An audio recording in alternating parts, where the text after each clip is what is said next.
আপনাদের সামনে কিন্তু আমি আরেকটা রান্নার ভিডিও নিয়ে হাজির হয়ে গেলাম। কেমন আছেন সবাই? আশা করছি সবাই ভালো আছেন। আমিও কিন্তু অনেক ভালো আছি। বলেন তো আজকে আমি কিসের রান্নার ভিডিও নিয়ে চলে এসেছি? আসলে আপনারা কীভাবেই বা বলবেন? যদি আমি রান্নাটা আপনাদেরকে নাই দেখাই তাহলে তো আপনাদের কারো পক্ষেই সম্ভব হবে না। আমি আজকে আপনাদের সামনে কিসের রান্নার ভিডিও নিয়ে চলে এসেছি। আচ্ছা ঠিক আছে, তাহলে আমিই বলে দিচ্ছি আজকে আপনাদের সামনে কিসের রান্নার ভিডিও নিয়ে চলে আসলাম। আজকে আমি রান্না করব হচ্ছে মিষ্টি কুমড়ো ভাজি। আর কথা না বাড়িয়ে আজকে আমি কিভাবে রান্নাটা করছি সেটাই দেখিয়ে দিই। প্রথমেই আমি ফ্রাই প্যানে পরিমাণ মতো তেল দিয়ে নিলাম। তেলটা যখন গরম হয়ে গেল তার মধ্যে দিয়ে দিলাম পরিমাণ মতো কালো জিরে। কালো জিরেটা দেওয়ার কারণ হচ্ছে সুন্দর একটা ফ্লেভার আসে কালো জিরে থেকে। তারপরে দিয়ে দিলাম হচ্ছে কেটে রাখা পেঁয়াজ এবং কাঁচামরিচ। পেঁয়াজ এবং কাঁচামরিচ তেলের মধ্যে দেওয়ার পরে কালো জিরের সাথে ভালোভাবে নাড়াচাড়া করে মিশিয়ে নিতে হবে। তাই আমি পেঁয়াজ এবং কাঁচামরিচগুলোকে ভালোভাবে নাড়াচাড়া করে মিশিয়ে নিলাম। আমার কাছে কালো জিরেটা দিলে খেতে একটু টেস্ট লাগে, তো আমার কাছে ভালো লাগে, তো আপনাদের কাছে কেমন লাগে অবশ্যই কিন্তু জানাবেন। তারপরে পেঁয়াজ এবং মরিচগুলোকে একটু ভেজে নেওয়ার পরে তারপরে আমি দিয়ে দিলাম এখানে কেটে রাখা মিষ্টি কুমড়ো।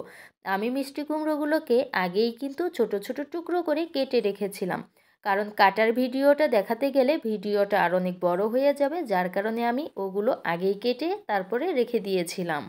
কেটে রাখা মিষ্টি কুমড়োগুলো দেওয়ার পরে তার মধ্যে আমি দিয়ে দিলাম পরিমাণ মতো হলুদের গুঁড়ো এবং পরিমাণ মতো লবণ। তারপরে আমি হলুদের গুঁড়ো এবং লবণের সাথে মিষ্টি কুমড়োর টুকরোগুলোকে ভালোভাবে নাড়াচাড়া করে মিশিয়ে নিলাম। যখন মিষ্টি কুমড়োর টুকরোগুলোকে ভালোভাবে নাড়াচাড়া করে মিশিয়ে নেওয়া হচ্ছে, দেখেন কালো জিরেগুলোকে দেখতে কি অসাধারণ লাগছিল। আমার কাছে এটা দেখতেই কিন্তু বেশি ভালো লাগে। মিষ্টি কুমড়ো ভাজির মধ্যে কিন্তু কোনো প্রকারের পানি দেওয়ার দরকার নেই। যেহেতু মিষ্টি কুমড়োর মধ্যে যথেষ্ট পরিমাণের পানি আছে, তাই একটু হালকা তাপ পেলেই মিষ্টি কুমড়ো থেকে যথেষ্ট পরিমাণের পানি বেরিয়ে আসবে।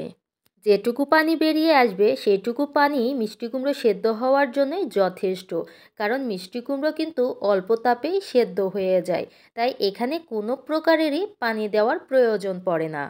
এই দেখেন আমার মিষ্টি কুমড়োগুলো মোটামুটি সেদ্ধ হয়ে গেছে এবং হালকা কিন্তু একটু খুলে খুলেও গেছে, মানে আমার মিষ্টি কুমড়ো রান্না কিন্তু প্রায়ই শেষ।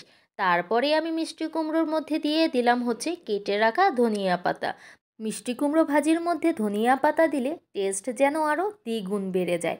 এই তো আমার রান্না কিন্তু মোটামুটি একদমই কমপ্লিট হয়ে গেছে।